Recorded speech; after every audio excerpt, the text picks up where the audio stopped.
एक करे जा। अरे का करतारू हो? अरे तनी हेने आवा हेने। अरे का आई हो? देखा तारा कितना महंगाई बा। हेने क्रीम पाउडर के कोनो व्यवस्था नहीं के होत। ये धूप में हमार सौसे बदन देखा कैसन करिया हो गइल बा हो। अरे तब परेशान काहे बाड़ू हो? हम बानी ना, बतावा तानी तोहरा के एगो जोरदार फार्मूला। इटवा बासी के ओरिया कैला धंधा गोरिया, इटवा बासी के ओरिया कैला धंधा गोरिया, कैला धंधा गोरिया, कैला धंधा गोरिया, कैला धंधा गोरिया, कैला धंधा गोरिया। कमवा होला न कौनो गंदा, कैला धंधा गोरिया, इटवा बासी के ओरिया कैला धंधा गोरिया। का कहता रहो? सही में का चली धंधावा? अरे काहे ना चली हो, बस तू डट के भिड़ल रहा। तोहरा पे बा, जितने मेहनत करबू उतने रुपया कमाइबू। सही कहता रहा। और नहीं तो का है सुना।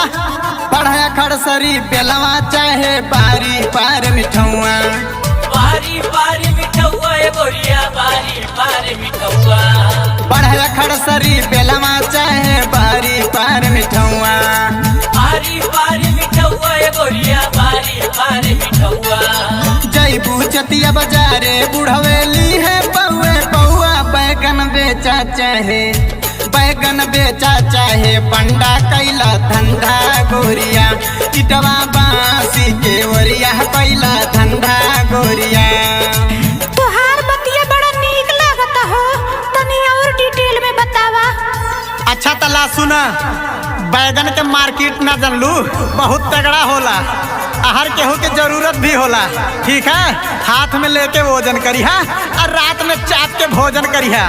सही में मधवापुर सोनवली गोनराया गौडी हमा बाजारे, गौडी हम बाजारे गोरिया, गौडी हम बाजारे। मधवापुर सोनवली गोनराया गौडी हमा बाजारे, गौडी हम बाजारे गोरिया, गौडी हम बाजारे।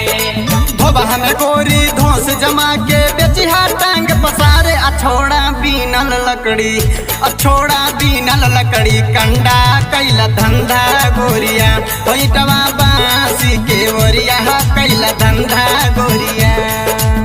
अब देखा, अगर रुपया पैसा के जरूरत होई तब बबलू भाई बाटे, आदर्श भाई बाटे, अजय माइकल बाटे, और सरवन के जनते हो चंदा ले लिया सबसे, और धंधा तोहार एकदम दाब के चली।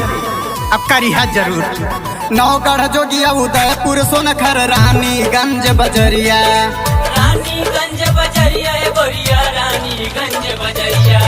नौगढ़ जोगिया उदयपुर सोनखर रानीगंज बजरिया, रानीगंज बजरिया गोरिया, रानीगंज बजरिया।